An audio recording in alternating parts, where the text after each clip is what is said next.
പഴയ കാലഘട്ടത്തിലേക്ക് പിന്നെ പോകണം. അതൊരു കാലം. പണ്ടൊക്കെ എന്ന് പറഞ്ഞാൽ ഗ്യാസ് ഇല്ല.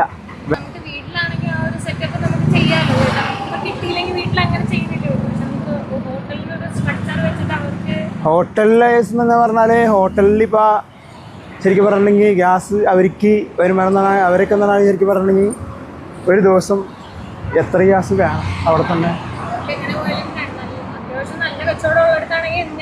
തട്ടുകടയായാലും ഹോട്ടലായാലും ഇപ്പോൾ ചെറിയ ചെറിയ കടക്കാരായാലും ശരി ഇതിങ്ങനെ വരുമാനം ജീവിക്കണം.